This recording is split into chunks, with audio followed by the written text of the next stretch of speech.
আসসালামু আলাইকুম সবাইকে। আজকে আমি আপনাদেরকে গরুর রিব রান্না করে দেখাবো। আমি এটি বইলো পোলট্রি মার্কেট থেকে খেয়েছিলাম, তো ভাবলাম যে আপনাদের সাথে রেসিপিটা শেয়ার করি। খুবই অল্প মশলায় অসাধারণ খেতে। এটা আমি ওইখান থেকেই নিয়ে এসেছি রিবের অংশটা, তো আমি এখানে বড় বড় করে কেটে নিয়েছি। মাংসটাকে ধুয়ে আমি একটি সাইডে রেখে দিচ্ছি এবং একটি কড়াইয়ে কিছু পেঁয়াজ ভালো করে ভেজে নিচ্ছি। এরপর আমি দিয়ে দিচ্ছি পেঁয়াজ বাটা। এখানে প্রায় হাফ কাপের মতো পেঁয়াজ বাটা আছে। এরপর এখানে দিয়ে দিচ্ছি আদা রসুন বাটা। এখানে আমি সোয়াদের জিঞ্জার গার্লিক পেস্ট ব্যবহার করেছি। জানি না অন্যগুলো কেন আমার কাছে ভালো লাগে না, রান্নার পরে কেমন যেন টক টক লাগে। তো তারপর আমি এখানে ভালো করে মশলাটাকে কষিয়ে নিচ্ছি এবং দিয়ে দিচ্ছি কিছু গোলমরিচ।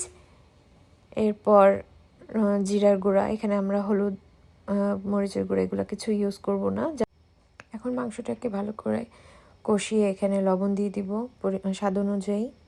তারপর আমি এখানে কিছু কাঁচামরিচ ব্যবহার করব, কারণ যাতে এগুলা কাঁচামরিচটা যাতে আমি ডলে একটু ঝাল বানিয়ে খেতে পারি, কারণ বাঙালি তো ঝাল ছাড়া আমাদের ভালো লাগে না। ওরা কিন্তু কাঁচামরিচ ইউজ করে নেই।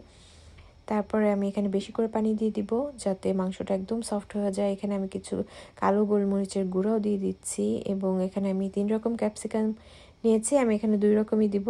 তো এটাকে আমি একটু পোড়া পোড়া করে ভেজে নিব।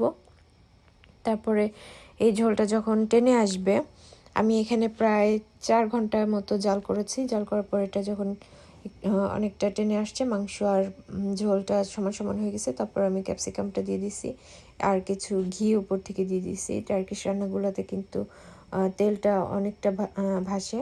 তো এই হলো আমার রিব রান্না।